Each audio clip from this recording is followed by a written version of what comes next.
problema ko at yun yung kinakasama talaga ng loob ko ay nadadamay yung mga tao na wala namang ginawa kundi nagtrabaho lang doon sa office of the Vice President. Alam ko si Martin. He really so, yes, it's a president. I mean, we cannot make it through a popular vote. He'll just do the charter change and run as prime minister. Thanks. Ma'am, expression ng pag-hinay ang office niyo po dito at yung programa namin sa XFM, sa Dito Katropa ay may establish ng partnership na talaga. May referrals kami ng mga pasyente, tinatala dito kay Dr. Chris, tapos nirespondihan. Sasayang naman yung umpisahan namin partnership na mag-close yung office dito. Yes, kahit man ako, nasasayangan din ako sa effort nila Doc Chris at lahat ng mga satellite offices sa iba't ibang lugar. Dahil hindi naman ito sila kasi mga politiko karamihan sa kanila, mga lang talaga, mga Pilipino na gusto lang talaga tumulong at magtrabaho at magserbisyo sa taong bayan. Nasasayangan din ako at saka nakita ko kasi sa Davao City nung mayor ako na kailangan talaga ng iba't ibang satellite offices. Actually, ang tawag namin sa Davao City, district offices.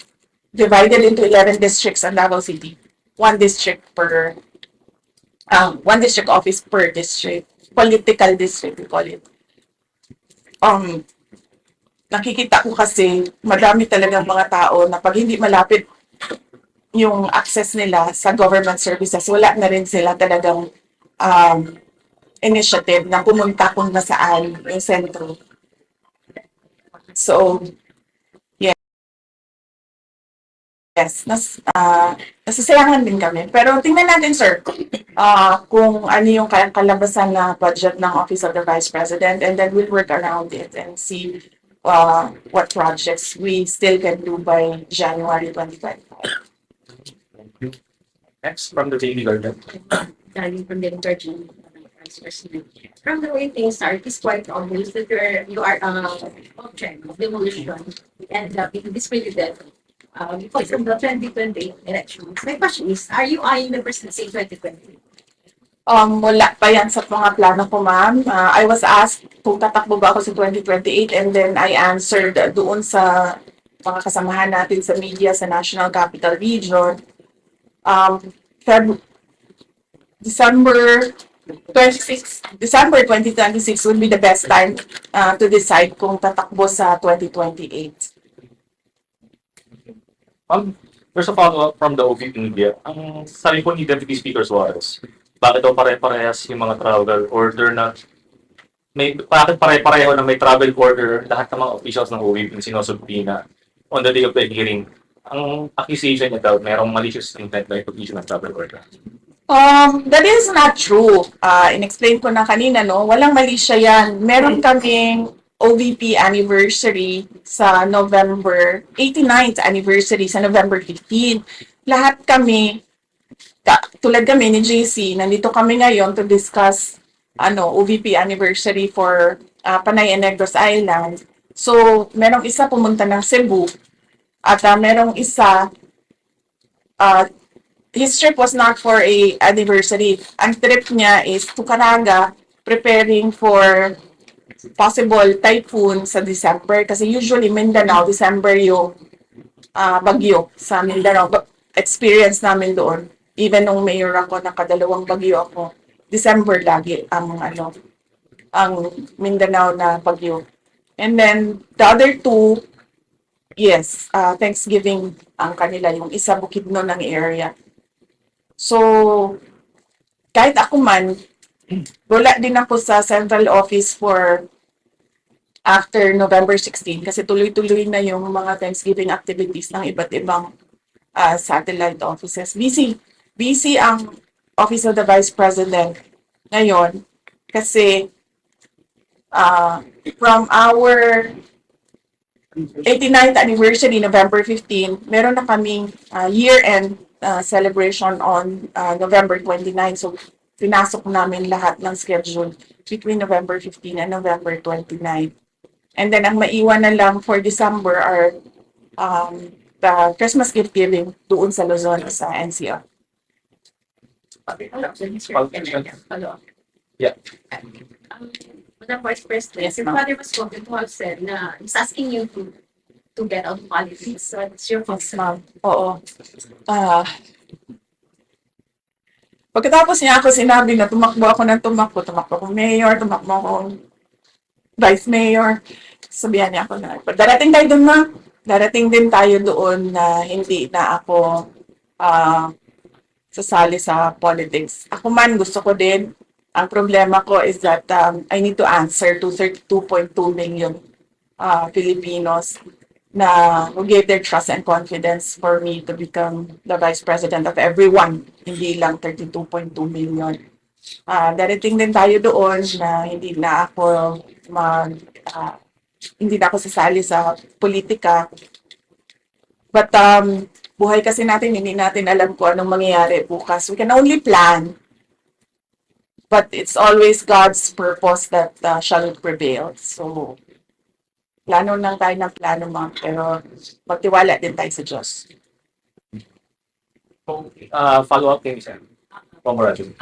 Ma'am, yung speaking of former President Duterte, yung reaction po ninyo or yung your take po ninyo na nag-refuse sa pag-attend ng hearing na pinatawag sa kanya. Sa kwan ko, ano?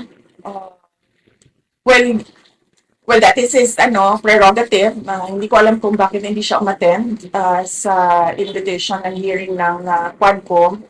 But kung ano yung desisyon niya, tulad ng sinabi ko kanina, kung ano yung desisyon ng mga OVP personnel, doon lang din ako susuporta. Mahirap kasi sabihan ng tao, umattend ka or wag ka umattend. Kasi siya yung uupo doon siya yung sasagot doon. Hindi naman ako, hindi naman ibang tao. So, kung ano yung desisyon nila, suportahan ko lang. Pero last na lang po ma'am sa question kanina na wala pa kayong invitation come November 15. So ma'am, given na may invitation, nagkakaroon po kayo ulit. Sa kwan ko, hindi na siguro. Ito ba yung Save the Queen?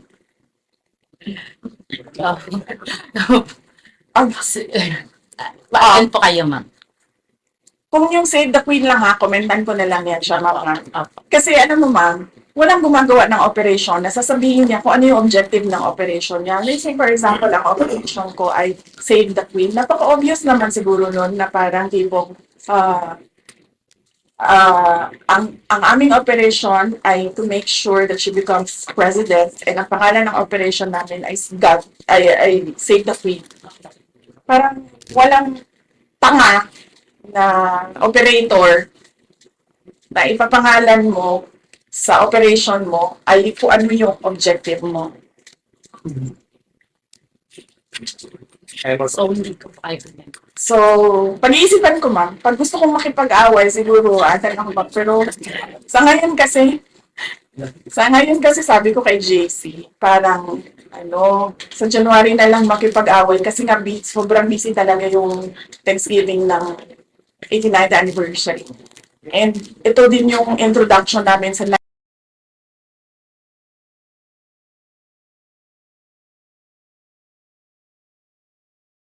90 years ng OPP next year.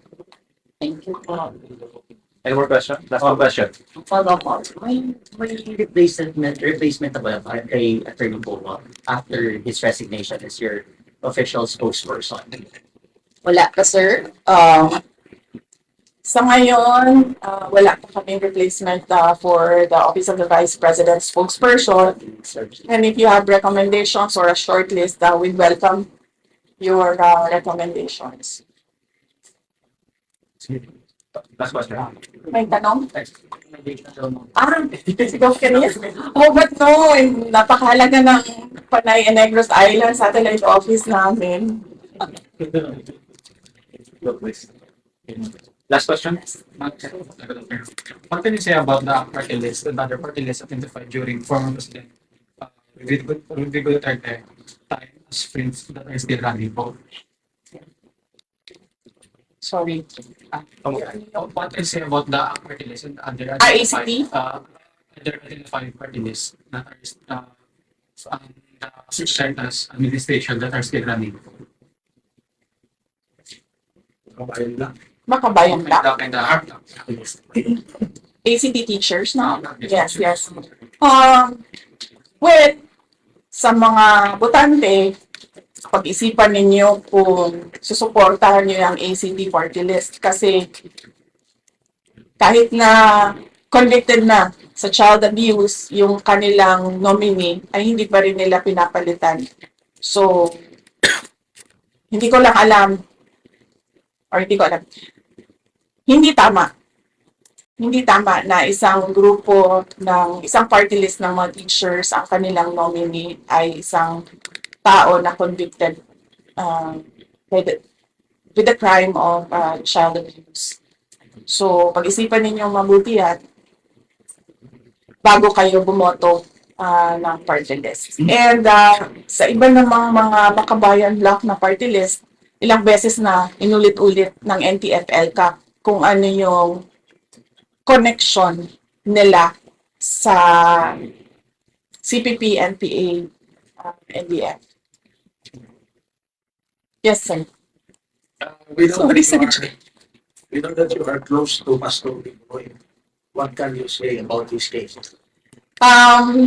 It's a good thing na he decided to surrender so that mas mapadali yung pag-hearing ng cases niya.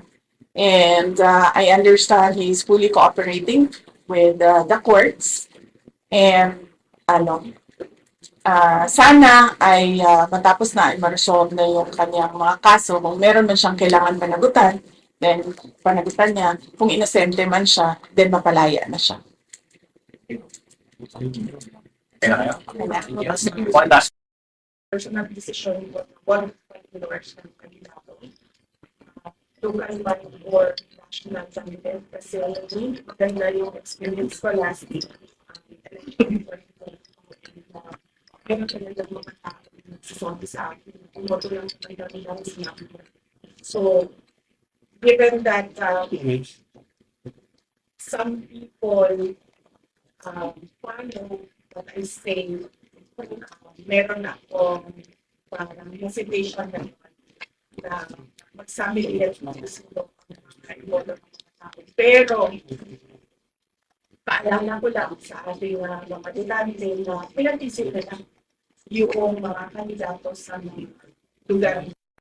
Tingnan nila kung ano yung nagawa, tingnan nila kung ano yung sinabi, at natupad ba or binigay ba yung mga sinabi ng kandidato. And syempre, ikumpara nila ang iba't ibang mga kandidato nila. Huwag silang maniwala sa endorsement lang ng isang tao o endorsement lang.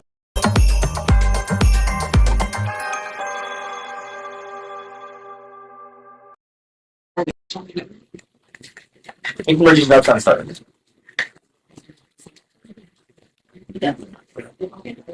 Okay na. Pwede ba? Yes, sir. Wala. Oh. Ay, makita. Wala pa kayong tanong. Wala. Yung apat nilang staff, they were cited for being them. How would you describe that? Is that significantly motivated or they just provide insight for exam?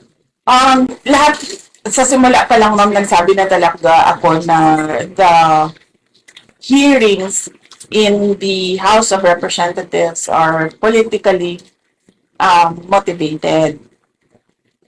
Unang-una, nagsimula yan last year, di ba? Kung maalala ninyo, nagsimula talaga yan last year.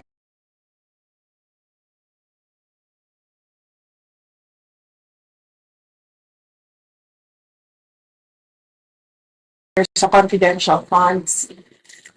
May meeting na nangyari with the Makabayan Block, and hindi naman tinago yon, pinost naman sa social media, Makabayan Block and Speaker Martin Romualdez. Then they started attacking the budget of the Office of the Vice President. When in fact, pag-submit ng budget na yan, pag-submit ng depart ng office ng budget, nasa NEP na yan siya. Ibig sabihin, pag nasa NEP siya, inapprove na siya ng President because that NEP is the submission of the President to Congress of his proposed budget. So, pagkatapos ng meeting nila, nag-hearing na sila noong budget and lumabas, nang nag-hearing sila ng budget ng Commission on Audit, lumabas ang AOM, Audit Observation Memorandum ng OWA. In a span of 4 days, lumabas yung kasunod na AOM. So para bang para bang meron silang collusion noon na dito natin aatakihin, ito yung gagawin natin. So lumabas nga yung AOM, sinagot naman namin yung mga AOM because we fully respect that the mandate of COA to audit funds, no? So sinagot namin, tapos ang sumunod nun ay nasagot namin. Nagkaroon kami ng notice of suspension. Doon sa notice of suspension, sinagot din namin sa COA. And then nagkaroon kami ng portion ng notice of disallowance. Now ngayon, pagdating sa notice of disallowance, meron kami 6 months to appeal. So ibig sabihin doon, hindi pa tapos yung audit. Tapos, noong budget hearing na for calendar year 2025, nakita ninyo, ako na lang yung mag-isa na pumunta doon. Kasi sinabihan na ako ng mga kaibigan ko sa loob ng House of Representatives na walang budget hearing na mangyayari. Ang gagawin lang nila is aatakihin kanila sa confidential funds. So, ang ginawa namin, binitawan namin yung budget namin. Sinabi namin sa Congress, since you have the power of the purse, then you can do whatever you want with the budget. Kung gusto niyo bawasan, go ahead. Kung gusto niyo dagdagan, go ahead. Bahala kayo. Anyway, mga katrabaho pa naman kami. Kung ano yung maiwan, yun yung gagamitin namin.